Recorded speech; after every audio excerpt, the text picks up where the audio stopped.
கல்ல பாலா நினைக்கிறது எவ்வளவு பெரிய தப்போ அதே மாதிரி பாலை கல்லா நினைக்கிறதும் தப்பு தான். அந்த தப்பை தான் நீங்க பண்ணிக்கிட்டு இருக்கீங்க. இந்தாங்க இந்த பொக்கே வாங்கிக்கோங்க. இதை நீங்க வாங்கிக்கிட்டீங்கன்னா நான் ரொம்ப சந்தோஷப்படுவேன். இந்த பொக்கேவை கொடுத்து நல்லா விசாரிக்க வந்திருக்க மாட்டீங்கன்னு எனக்கு நல்லா தெரியும். நீங்க இப்ப எதுக்கு வந்திருக்கீங்கன்னு நான் சொல்லட்டுமா? மழைநீர் வடிகால் ப்ராஜெக்ட் டெண்டர் வருது, அதை எப்படியாவது புடிச்சிட முடியுமான்னு பார்க்க வந்திருக்கீங்க. அது எப்படி சார் முடியும்? நீங்க தான் என் கம்பெனியை பிளாக் லிஸ்ட்ல போட்டீங்களே, நான் எப்படி டெண்டர் போட முடியும்?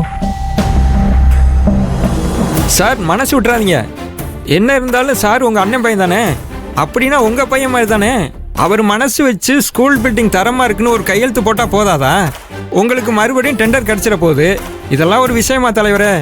யோ, நீ சொல்றது கரெக்ட் தான். ஆனா பிரபு என் அண்ணன் பையனா இருந்தாலும் ரொம்ப ஸ்ட்ரிக்ட் ஆபீசர். ஆபீஸ் காம்பவுண்டுக்குள்ள சொந்த பந்தம்லாம் பார்க்க மாட்டாரு. என்ன சார், கரெக்ட் தானே? ரொம்ப கரெக்ட்.